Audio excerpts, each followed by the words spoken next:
சபைகளை சார்ந்த ஏராளமான மிஷனரிகளை விடுதலை செய்ய கோரியும் நடைபெறுகின்ற இந்த மாபெரும் மாநாட்டில் நமது கண்டனங்களை பதிவு செய்வதற்காகவும் அருட்சகோதரிகளையும் அநீதமாக கைது செய்யப்பட்டிருக்கின்ற அத்துணை போதகர்களையும் விடுதலை செய்ய கோரியும் நடைபெறுகின்ற இந்த மாநாட்டிற்கு உங்களை நான் அன்போடு வரவேற்கின்றேன். இதற்கு தலைமையேற்றிருக்கின்ற தக்கலை மறைமாவட்டத்தினுடைய மேதக ஆயர் ஜார்ஜ் மார் ராஜேந்திரன் அவர்களையும், முன்னிலை வகிக்கின்ற கோட்டாறு மறைமாவட்டத்தினுடைய மேதக ஆயர் நசரேன் அவர்களையும், குளித்துறை மறைமாவட்ட ஆயர் மேதக ஆயர் ஆல்பர்ட் அவர்களையும், ஆங்கிலிக்கன் திருச்சபையின் மேதக ஆயர் மரியராஜ் அவர்களையும் உங்கள் அனைவர் சார்பாக அன்போடு வரவேற்றுக் கொள்கின்றேன். இங்கு வரவேற்பை நிகழ்த்திய லுத்தரன் சபையை சார்ந்த பேரன்புக்குரிய போதகர் ஜான் பிரைட் அவர்களுக்கும், தொடக்க உரையை நிகழ்த்தி சென்றிருக்கின்ற கோட்டாறு வட்டாரத்தினுடைய முதல்வராக இருந்து செயல்படுகின்ற பேரருள் பணி ஆனந்த் அவர்களுக்கும், கண்டன உரைகளை பதிவு செய்ய வந்திருக்கின்ற அன்பு சொந்தங்களுக்கும், கடைசியாக நன்றியுரை சொல்ல இருக்கின்ற டார்வின் கான்ஸ்டன்டைன் அவர்களுக்கும், இந்த நிகழ்ச்சியை ஒருங்கிணைக்கின்ற பேரருள் பணி முனைவர் ஒய்ஸ்லின் சேவியர் குமரி மாவட்ட கிறிஸ்தவர் ஐக்கிய பேரவையினுடைய செயலர் அவர்களுக்கும், ஒட்டுமொத்தமாக இங்கு சபைகள் அனைத்திலுமிருந்து கலந்து கொண்டிருக்கின்ற எல்லா இறை மக்களுக்கும் பொதுமக்களுக்கும் நன்றியை தெரிவித்து என்னுடைய கண்டனங்களை பதிவு செய்வதற்காக இந்த உரையை நான் தொடங்குகின்றேன். சம்பவம் நடைபெற்றது நம் எல்லோருக்கும் தெரியும். கடந்த பல நாட்களாக செய்தித்தாள்களையும் காட்சி ஊடகங்களையும் மிகவும் ஆக்கிரமித்திருக்கின்ற ஒரு நிகழ்வாக இந்த மனித உரிமை மீறல் பார்க்கப்படுகிறது. 26ஆம் தேதி கடந்த மாதம் 2 அருட்சகோதரிகள், சகோதரி பிரீத்தி மேரி, சகோதரி வந்தனா பிரான்சிஸ், இவர்கள் இருவரும்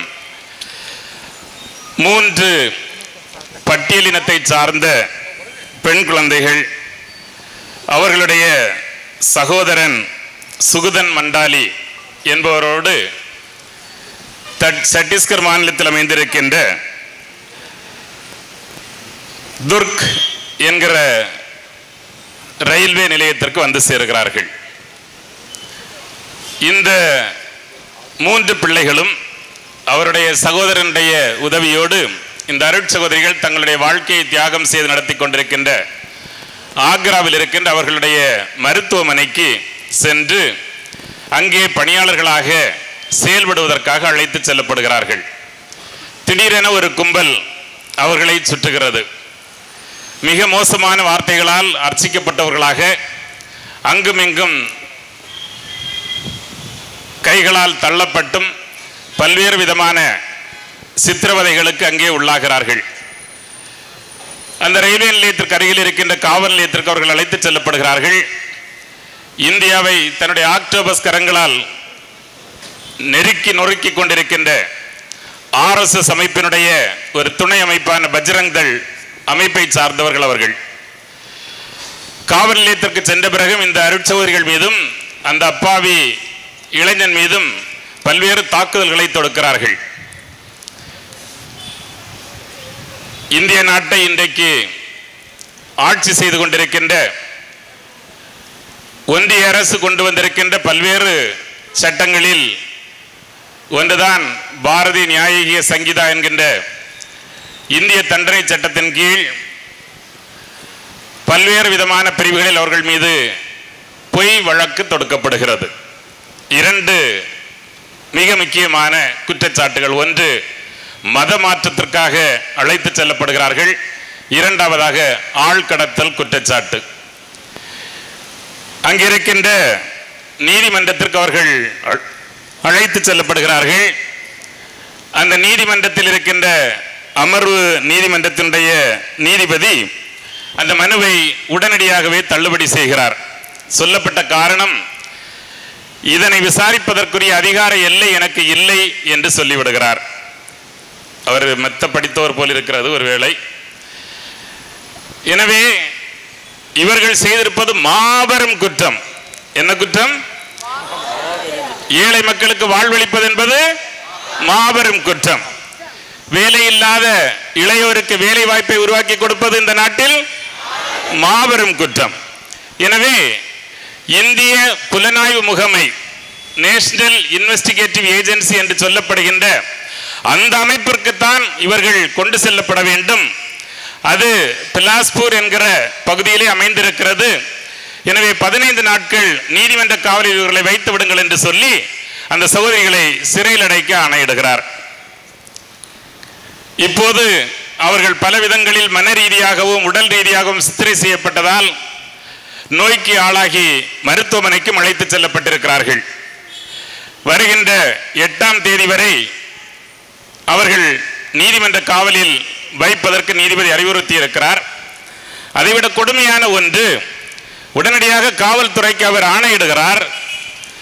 இந்த அருட்சகோதரிகள் மீது தேசிய புலனாய்வு முகமை, அதாவது மிக மிக பெரிய குற்றவாளிகளை, மிகப்பெரிய கடத்தல்காரர்களை விசாரிக்க வேண்டிய தேசிய புலனாய்வு முகமைக்கு இந்த அருட்சகோதரிகளை அனுப்பி அவர்கள் மீது உடனடியாக 15 நாட்களுக்குள் குற்றச்சாட்டு பதிவு செய்யப்பட வேண்டும் என்று எக்ஸ்ட்ரா அவர் பெற்று அவர் போட்டு விடுறார். அன்புக்குரியவர்களே, இந்த நாடு எங்கே செல்கிறது? உலகம் முழுவதிலும் சென்று மார்தட்டி கொண்டிருக்கின்ற இந்தியா உலகத்தினுடைய மிகப்பெரிய ஜனநாயக நாடு என்று சொல்லிக்கொண்டு சொந்த நாட்டிற்குள் தங்களுடைய குடிமக்களை, குரலற்றவர்களை, சிறுபான்மையினரை அடித்து நொறுக்கி அவர்களுடைய மனித உரிமைகளை பறிக்கின்ற ஒரு மாபெரும் கேடுகட்ட செயலை செய்கிற அரசுகள் அமைந்திருப்பது நமக்கு துரதிர்ஷ்டமாக போயிருக்கிறது. ஆனால் இவர்களுக்கெல்லாம் ஒன்றை நாம் கண்டிப்பாக ஞாபகமூட்ட வேண்டும். இவர்கள் செய்த தவறு என்ன? அங்கிருக்கின்ற ஏழைகள், நோயாளிகள், மாற்றுத்திறனாளிகள், கைவிடப்பட்ட முதியோர், குப்பை தொட்டிகளில் வீசி எறியப்பட்ட குழந்தைகள், இவர்களை வாரி அணைத்து தங்களுடைய சொந்தங்களாக ஏற்றுக்கொண்டு தங்களுடைய இரத்த உறவுகளைப் போல காலம் காலமாக கடந்த 2000 ஆண்டுகளாக பணிவிடை செய்து அவர்களுக்கும் மனித உரிமை உண்டு, மனித மாண்பு உண்டு, வாழ்வதற்கான உரிமை இருக்கிறது, மாண்போடு வாழ்வதற்கான உரிமை இருக்கிறது என்பதை தாங்கள் தங்களுடைய வாழ்க்கையை தியாகம் செய்து இருளில் இருக்கிற மக்களுக்கு தங்களையே மெழுகுத்திரிகளாக கொளுத்தி தங்களுடைய வாழ்க்கையை தியாகம் செய்து உழைக்கிற இவர்கள் செய்கிற இந்த மேலான செயலுக்கு பாராட்டு தெரிவிக்கவில்லை என்றாலும் அவர்களை இத்தகைய மிக கொடூரமான குற்றவாளிகளைப் போல சித்தரித்து, அதுவும் ஆட்கடத்துதல், ஹியூமன் டிராபிக்கிங், அது எவ்வளவு பெரிய குற்றச்சாட்டு என்பது அதை எழுதிய காவல்துறைக்கோ அல்லது அதை பற்றி விசாரித்த நீதிபதிக்கோ தெரியுமா என்று கூட எனக்கு தெரியவில்லை. அந்த அளவிற்கு இவர்களுடைய வாழ்க்கையால், தியாகத்தால் இன்றைக்கு உலகம் முழுவதிலும் பறந்து விரிந்து கிடக்கின்ற ஏராளமான கல்வி சாலைகள், கல்லூரிகள், மருத்துவமனைகள், முதியோர் இல்லங்கள், குழந்தை இல்லங்கள், தொழில்நோயாளர் இல்லங்களாக இவர்களுடைய தியாகம், கிறிஸ்தவ சமூகத்தினுடைய தியாகம் பரவி கிடப்பதை நாம் ஒருபொழுதும் மறந்துவிடக்கூடாது. இதைத்தான் இவர்களுக்கு நாம் சொல்ல விரும்புகிறோம். இந்த சகோதரிகளை சுற்றி நின்று கோஷமிட்ட, அவர்களுக்கு எதிராக கத்தி அவர்களை பிடித்து தள்ளிய பஜ்ரங் தள் சகோதர சகோதரிகளுக்கு ஒன்றை மட்டும் நான் சவாலாக கேட்க விரும்புகிறேன். ஒரே ஒரு நாள் இந்த சகோதரிகள் செய்கிற பணியை, ஒரே ஒரு நாள் இந்த கிறிஸ்தவ சமூகம் செய்கிற பணியை உங்களால் செய்ய முடியும் என்றால், ஒரு ஏழையை தொட்டு தூக்க முடியும் என்றால், ஒரு தொழுநோயாளிக்கு அவனுடைய புண்களை ஆறச் செய்து நீங்கள் அவனோடு ஒரு நாள் வசிக்க முடியும் என்றால் நான் உங்களை பாராட்டுகிறேன். நாங்கள் இந்த பணியை விட்டு விலகி விடுகிறோம். நீங்கள் முன்வர முடியும் என்றால் கண்டிப்பாக இந்த பணியை விட்டுவிட்டு இயேசு எங்களுக்கு கற்றுக் கொடுத்த அன்பு செய்யுங்கள் என்ற ஒரே கட்டளையை ஏற்று நாங்கள் செய்கின்ற இந்த புனித பணி உங்களுக்கு கொடூரமாக தெரியும் என்றால் நீங்கள் வாருங்கள். உங்களால் முடியாது, அர்ஜுன் சம்பத்தால் முடியாது, எச் ராஜாவால் முடியாது. அவர்களுடைய நாக்கில் இருந்து வருகின்ற விஷ ஜந்துக்கள் எல்லாம் சிறுபான்மையினரை கேவலப்படுத்துவதற்கும், குறை சொல்வதற்கும், குற்றம் சொல்வதற்கும் பயன்படுமே தவிர ஒரு நாளும் ஒரு சக மனிதனோடு, நொறுக்கப்பட்ட மனிதனோடு, ஓரங்கட்டப்பட்ட ஒரு மனிதனோடு உட்கார்ந்து இவர்களால் ஒன்றும் செய்ய முடியாது. ஆனால் இன்றைக்கு இந்த பணியை செய்வதற்காக 7 சிஸ்டர்ஸ் என்று சொல்லப்படுகின்ற 7 சகோதரிகள், அந்த 7 மாநிலங்கள், அஸ்ஸாம் உட்பட ஜம்மு காஷ்மீரில் இருந்து ஏராளமான சிறைச்சாலைகளில் இந்த அன்பு பணியை செய்கின்ற ஏராளமான போதகர்கள் சிறையில் அடைக்கப்பட்டு பொய் குற்றம் சாட்டி ஒரு விடுதலை பெறுவதற்கான வாய்ப்புகளை இல்லாத அளவிற்கு தடைகளை ஏற்படுத்தி வைத்திருக்கிறது இந்த அரசுகளும் அவருடைய சட்டங்களும். சத்தீஸ்கர் மாநிலம் இன்றைக்கு துரஷ்டவசமாக ஒரு பாஜக ஆளுகிற ஒரு மாநிலமாக இருக்கிறது. அங்கே இவர்கள் பொய் வாக்குறுதிகளை கொடுத்து ஆட்சிக்கு வருகிறார்கள்.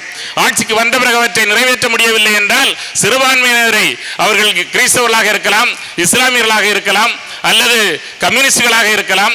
இவர்களை அடித்து நொறுக்கி ஒடுக்கி நாங்கள் சட்டத்தின் ஆட்சியை நிலைநாட்டுகிறோம் என்று சொல்வது இது மிக மிக தவறானது. ஆனால் வரலாற்றில் ஒன்றை மட்டும் நினைவுபடுத்த விரும்புகிறேன் இன்றைய ஆட்சியாளர்களுக்கு. அன்புக்குரியவர்களே, நாங்கள் கிறிஸ்தவர்கள் 175 நாடுகளில் 240 கோடி கிறிஸ்தவ மக்கள் வசிக்கிறார்கள். இந்த கிறிஸ்தவம் தொடங்கியதற்கு காரணம் தெரியுமா? ஒரு மனிதன் கடைசியாக குற்றுயிரும் குலையுயிருமாக உங்களைப் போல சிதைக்கப்பட்டு அன்றைக்கு உலகத்தினுடைய 3/2 பகுதியை தன்னுடைய காலடியின் கீழ் போட்டு வைத்திருந்த ரோமை சாம்ராஜ்யத்தினுடைய பிரதிநிதியாக பிலாத்து கேட்கிறான். அன்றைக்கு நொறுக்கப்பட்டவராக இந்த சகோதரிகளைப் போல இயேசு நின்று கொண்டிருக்கிறார். அவன் எகத்தாளமாக கேட்கிறான், நீ உண்மையில் யூதரின் அரசனா என்கிற ஒரு கேள்வியை கேட்ட பொழுது, நாங்கள் நம்புகிற, நாங்கள் விசுவசிக்கிற, நாங்கள் வழிபடுகிற, நாங்கள் யாருடைய பாதையை பின்பற்றுகிறோமோ அந்த மனிதன் அவர் ஆணித்தரமாக சொன்னார் பிலாத்துவை பார்த்து, அரசன் என்பது நீர் சொல்லும் வார்த்தை, உண்மைக்கு சான்று பகர்வதே எனது பணி, அதற்காகவே பிறந்தேன், அதற்காகவே இந்த உலகிற்கு வந்தேன். இந்த உண்மையை சார்ந்த எவனும் என் குரலுக்கு செவிமடுக்கிறான். அந்த உண்மையின் சாட்சிய கூட்டம் தான் இந்த கூட்டம் என்பதை நீங்கள் மறந்து விடாதீர்கள். இந்த உண்மையை சொல்ல வேண்டும் என்றால் எந்த கூட்டத்திலும் உறக்கமாக எங்களால் சொல்ல முடியும் என்பதை நீங்கள் மறந்துவிடக் கூடாது. அதற்கு பிறகு 300 ஆண்டுகள் கிறிஸ்தவ சமூகத்தை ரோமை சாம்ராஜ்யம் நிறைவேற்றியது. ஆனால் கிறிஸ்தவத்தை ஒன்றும் செய்ய முடியவில்லை. குறித்து வைத்துக் கொள்ளுங்கள், உங்களுக்கான நாட்களும் எண்ணப்பட்டுக் கொண்டே இருக்கின்றன என்பதை நான் உறுதியாக சொல்லிக் கொள்ள விரும்புகிறேன். 325 ஆண்டுகளுக்கு பிறகு எந்த சமூகத்தை நொறுக்குவதற்காக ஒரு பேரரசன் முயற்சி எடுத்தானோ அவனே சிலுவை கொடியை தூக்கி கொண்டு கிறிஸ்தவனாக மாறி இன்னைக்கு உலகத்தினுடைய எல்லா கண்டங்களிலும் கிறிஸ்துவினுடைய பெயரை உச்சரிக்கக்கூடிய 800 இந்த பூமி பந்தில் இருக்கின்ற 800 கோடி மக்களில் 400 கோடி பேர் இயேசு கிறிஸ்துவினுடைய பெயரை உச்சரிக்காமல் உறங்கச் செல்லாமல் இருக்கின்ற ஒரு உலகத்தை உருவாக்கி இருப்பது இந்த சிலுவையில் சிந்திய இரத்தம், அந்த தியாகமும் தான். எனவே அடக்குமுறைகளோ அச்சுறுத்தல்களோ கொலை மிரட்டல்களோ இல்லை எங்கள் மீது தொடுக்கப்படுகிற தாக்குதல்களோ மனித உரிமை மீறல்களோ கிறிஸ்தவ சமூகத்திற்கு ஒருவரும் புதிதல்ல.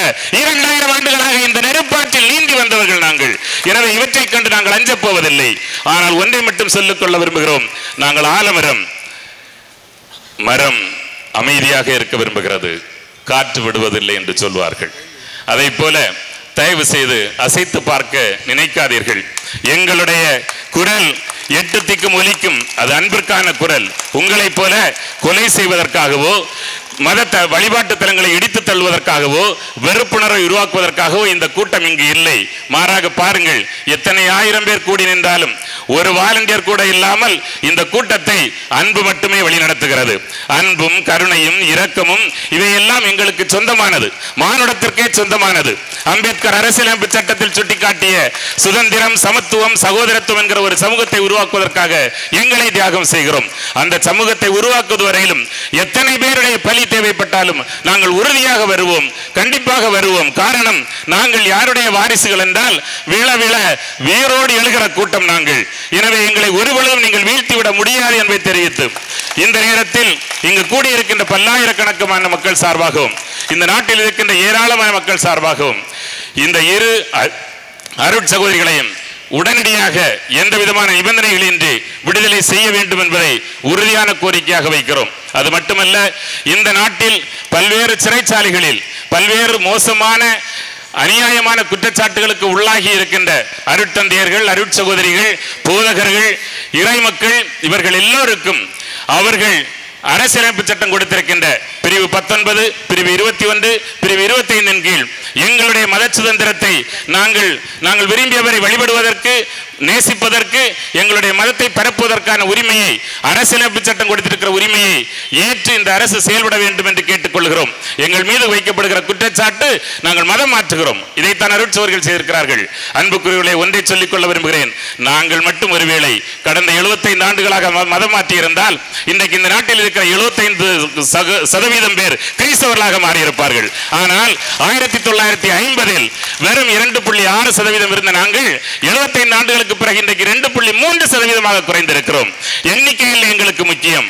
ஆனால் கிறிஸ்தவம் இந்த நாட்டில் மனிதத்தை நேசிக்கிற, மானுட விடுதலைக்காக உழைக்கிற ஏராளமான நல்ல குடிமக்களை, நல்ல மனிதர்களை, நல்ல சமூக அக்கறை உள்ளவர்களை உருவாக்கி இருக்கிறது. அதுதான் கிறிஸ்தவத்தினுடைய வளர்ச்சியை தவிர எண்ணிக்கையில் எங்களுக்கு நம்பிக்கை இல்லை. மத மாற்றம் அல்ல, மன மாற்றமே நாங்கள் விரும்புகிற ஒரே தத்துவம் என்பதை இந்த நேரத்தில் நாங்கள் உறுதியாக உங்களுக்கு சொல்லிக்கொள்ள விரும்புகிறோம். எனவே இந்த மாபெரும் மாநாட்டின் வேண்டுகோளை ஏற்று இந்த அருட்சகோதரிகள் மீது பொய்யாக தொடுக்கப்படுகின்ற குற்றச்சாட்டுகளை அதிலிருந்து அவர்களை விடுவித்து அவர்கள் தொடர்ந்து இந்த ஏழைகளுக்காக அவர்கள் செய்கிற பணியில் கண்ணீரோடு அந்த சகோதரி சொல்கிறாள், அந்த மருத்துவமனையில் இருக்கின்ற 99% பேர் எய்ட்ஸ் நோயினாலும் தொழுநோயினாலும் பாதிக்கப்பட்டவர்கள். வாருங்கள் பஜ்ரங் தள் நண்பர்களே, ஒரு நாளாவது அவர்களுடைய புண்களை கழுவி பாருங்கள், அப்பொழுது தெரியும் அந்த வலியும் வேதனையும். இவற்றை நாங்கள் மகிழ்ச்சியோடு செய்கிறோம். அன்னை தெரசாவிடத்தில் ஒருமுறை போய் அன்னை தெரசாவை பற்றி நேருவிடத்திலே கம்ப்ளைண்ட் சொன்னார்கள். அவரிடத்தில் இவர் மதமாற்றம் செய்கிறார் என்று சொன்னார்கள். நேரு ஒரே வார்த்தையில் சொன்னார், அவர் செய்கிற பணிகளை நீங்கள் செய்யுங்கள், அவரை நாட்டை விட்டு அனுப்பி விடுகிறோம் என்று. அதுக்கு பிறகு எவனுமே வாய் திறக்கல. அன்புக்குரியவர்களே, இது ஒரு சிறப்பான நாடு. இந்து சமயத்தை போல மிக சிறந்த சமயங்களுள் ஒன்று வேறொன்று கிடையாது. மிகச்சிறந்த சமயங்களுள் அதுவும் ஒன்று. இந்த நாட்டில் இருக்கின்ற 80% இந்து உறவுகள் நம்முடைய சொந்தங்கள். அவர்கள் யாரையும் வெறுப்பதில்லை, அவர்கள் யாருடைய கோயிலையும் இடிக்க சொல்வதில்லை, அவர்கள் ஒருபொழுதும் பிறருக்கு எதிரான வெறுப்புணர்வை வளர்ப்பதில்லை. ஆனால் இந்த மதவெறி, அதிகார வெறி, பதவி வெறி போன்ற இவற்றை தங்களுடைய விஷக்குடுவையை குடித்து போன ஒரு 10 கோடி குறைவான இவர்கள் மட்டும்தான் இந்த ஆட்டம் போடுகிறார்கள். ஆனால் அதை தாண்டி 130 கோடி பேர் நாம் இருக்கிறோம். ஒற்றுமையோடு இருப்போம். இந்த ஒற்றுமையோடு இந்த நாட்டை வளர்ச்சி மிக்க நாடாக நாம் உருவாக்கி காட்டுவோம். இந்த நாட்டில் இருக்கின்ற பாசிச சக்திகளினுடைய வேறறுப்பது வரையிலும் நம்முடைய போராட்டம் தொடரட்டும். ஏனென்றால் நம் கடவுள் போராடும் கடவுள். அவர் நம்மோடு வழி நடக்கிறார் என்கிற நம்பிக்கையோடு இடம்பெயர்கிறேன். நன்றி. சிறப்பான